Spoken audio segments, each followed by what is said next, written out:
आता पाहूया टॉप 9 मोठ्या बातम्या।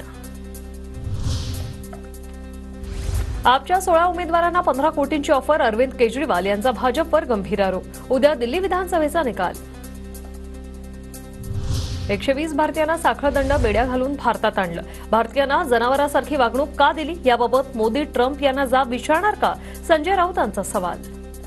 काल 120 भारतीयांना ज्या पद्धतीनं साखळदंड आणि बेड्या घालून आणण्यात आलं, आपल्याच भारतीय भूमीवर उतरवलं, म्हणजे विमानातून आपल्या भारतीय भूमीवर उतरताना सुद्धा त्यांनी त्यांच्या बेड्या काढल्या नाहीत, हे आपल्या कायद्याचं उल्लंघन आहे। आरबीआयचं पतधोरण जाहीर, 25 बेसिस पॉइंट्सने रेपो रेटच्या दरात कपात।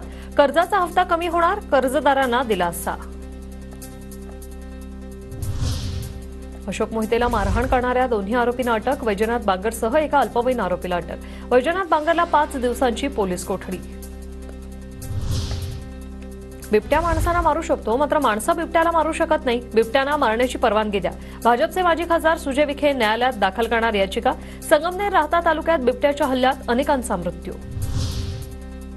परभणीतील लॉंग मार्च 17 फेब्रुवारीला मुंबईत पोहोचणार।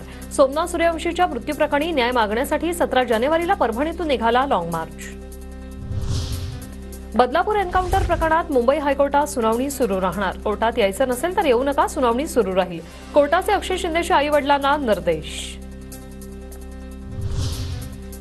आईवडिलांच्या सांगण्यावरून केस मागे घेतली जाऊ शकते का? अक्षय शिंदे एन्काउंटर प्रकरणी आव्हाडांचा सवाल। अक्षयच्या आईवडिलांवर दबाव टाकल्याचाही आरोप। देशभरात डिजिटल अरेस्टच्या नावाखाली नागरिकांना गंडा घालण्याचं प्रमाण वाढलं। डिजिटल अरेस्टर्सना दणका, देशातील 77,000 व्हॉट्सअप क्रमांक ब्लॉक।